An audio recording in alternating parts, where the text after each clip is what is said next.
Welcome sa channel ko. Dito ibabahagi ko sa inyo ang mga kwento ng pag-ibig.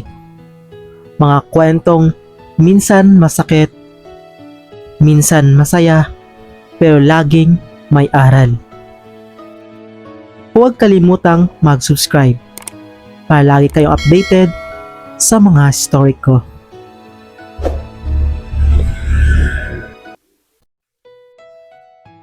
Dear Kuya Pam, magandang araw sa iyo at sa lahat ng mga avid listeners mo. Kuya Pam, gusto ko din magbahagi ng kakaibang experience ko sa buhay. Kuya Pam, ang ibabahagi ko ay ang experience ko sa aming water delivery boy. Noong may water refilling station pa kami sa Tacloban, Leyte.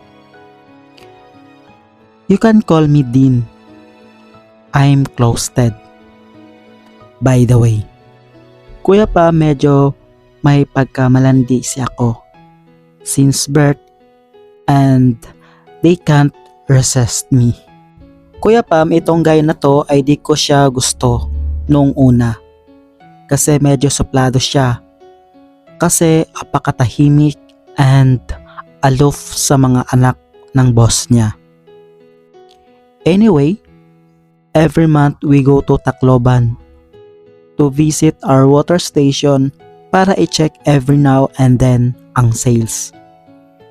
We usually sleep there for 2 nights. Let's call him Ron. Cute siya, Kuya Pam. By the way, he is tall like 5'11" and moreno.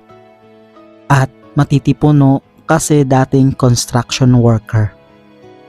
Pagdating sa facial features, fair lang like an average kumbaga. But he is so appealing that every gay inside our village pinagpapantasyahan siya. One night, nagising ako mga bandang 1 AM kasi naiihi ako that time. After going to the bathroom, nawala ang antok ko. So I decided going out to our room at dumiretso sa baba kung saan located ang water refilling station namin. May TV kasi doon kaya naisipan ko doon na lang magpaantok. Total, medyo di naman ako natakot kasi natutulog sila doon sa loob ng water refilling station. Nasa labas ng water refilling station ang TV. And set up noon yung TV nasa side ng sliding door. And may dalawang wooden benches doon na may mesa sa gitna and chairs. Kaya doon ako pumwesto sa may table and chairs. May nakita akong nakapwesto doon pero nakabalot siya ng kumot mula muka hanggang paa. So di ko alam kung sino, so dinadedma ko na lang. Basta ang nasa isip ko noon, manood ako ng TV. So yun na nga, Kuya Pam. Habang nanonood ng TV, nagising yung natutulog sa bench. Naalimpungatan ata kasi may nanonood ng TV sa 10 oras ng gabi. At ayun nga, Kuya Pam, nalaman ko na si Ron pala ang natutulog doon. Dinedma ko lang siya kasi di ko naman siya gusto nung time na iyon. Kasi nga naaasar ako sa pagiging suplado niya.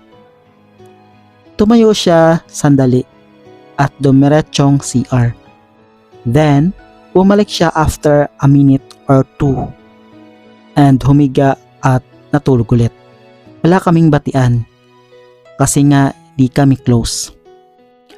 Habang natutulog siya, napansin kong may gumagalaw-galaw at nakaumbok sa loob ng kumot niya. Nakatihaya kasi siya habang natutulog. Alam ko naman kung ano iyon. Like, hello? Medyo natatamaan na rin ako ng L. Kaya pinakiramdaman ko muna kung deep sleep na ba siya. Di ko naman siya gusto maging ka-close. Pero gusto ko naman siya sa kama. So yun na nga Kuya Pam. Pinakiramdaman ko muna. While doing that, trinay kong hipuan yung nasa ilalim ng kumot with my fingers para di masyadong madiin. Pinisil-pisil ko habang inaantay kong may magiging reaction ba siya. Pero wala naman kaya pinul force ko na ang hawak. At grabe. Ang laki. Di ko napigilan. I tried pulling his tuck-in blanket under him para sana I can touch it freely or taste it if it is possible. Pero nagulat ako nang bigla siyang bumalikwas at tinanggal ang pagkakumot sa mukha niya. At nakita niya akong hawak-hawak ang sandatan niya. Habang ang isang kamay ko ay hinahawakan ang kumot niya pababa. Nagkatitigan muna kami sandali Kuya Pam. At bigla na lang siyang nagtalokbong ulit without any reaction, which surprised me. But what surprised me even more is that he yanked away his blanket at tinaas papunta sa kanyang katawan. At ibinilandra niya sa akin yung napakalaking umbok sa loob ng shorts niya. That was the time na binigyan niya ako ng go signal para gawin yung sa kanya. So I did. Inuna ko muna yung belt niya na pagkahigpit-higpit. Napansin niya atang nahirapan akong buksan kaya nagulat ako nang siya na mismo ang kusang bumuklas ng kanyang belt sa pagkakabatones ng shorts niya. He was doing that while he was covered by his blanket all over his half body. At biglang nag-spring pataas ang kanyang sandata habang nasa loob pa ito ng kanyang brief. At Kuya Pam, doon ko napagmasdan ng kabuuan ang kanyang sandata. Mahaba ito na halos nasa 7 inch at mataba. Grabe ang tigas ng sandata niya Kuya Pam. As in, namumula-mula. Di ko napigilan at sinunggaban ko na ito. Dahan-dahan hanggang sa magsawa ako. Pati ang dalawang bola ay nilaro-laro ko rin Kuya Pam. At jackpot, nahuli ko ang kiliti niya. Natatawa ako habang pinagmamasdan siya na pilit pinipigilan ang kanyang pag-ungol. Pero tuloy pa rin ako sa ginagawa ko. Hanggang sa Kuya Pam naramdaman ko na lang na malapit na siya. Kasi lumalaki na ito at bigla na lang sumabog ang bulkan. Wala akong sinayang Kuya Pam. Medyo maalat-alat ito at manamis-tamis. After nun Kuya Pam ay nagtalokbong at tumalikod siya ng pwesto away from me. Medyo nalungkot ako kasi may bad record na ako sa kanya. Di ko nga nasabi sa kanya na wag sabihin sa parents ko kasi di nila alam na ganito ako. Kaya I decided na umakyat na lang ulit at medyo tinamaan ako ng antok. At pinag-isipan ko na lang na bukas ko na lang sasabihin sa kanya. Kinabukasan pagkagising ko, tinawag ako ni Mama para kumain. Doon kami lagi pumapwesto tuwing kakain kung saan hinaganap na kababalagan sa amin kagabi. Ang problema nga lang, nalimutan kong wala akong tsinelas. Sapatos lang ang dala ko. Yung ginamit ko kasi kagabi ay yung tsinelas ni Papa. Hihiram sana ako kila Mama pero biglang sumulpot itong si Ron na may dalang tsinelas. Eto oh, sabi ni Mama mo, wala ka daw dalang tsinelas. Hiramin mo muna ito. Bago lang yan. Kakabili ko lang last week. Sa'yo na muna habang nandito ka. Sabay pakita niya ng makalaglag panty niyang smile. As in, I was shocked. Di kasi siya ganyan dati. Kaya ang nasagot ko na lang sa kanya, salamat. Habang pinamumulhan ako. First time ko kiligin ng ganon, Kuya Pam.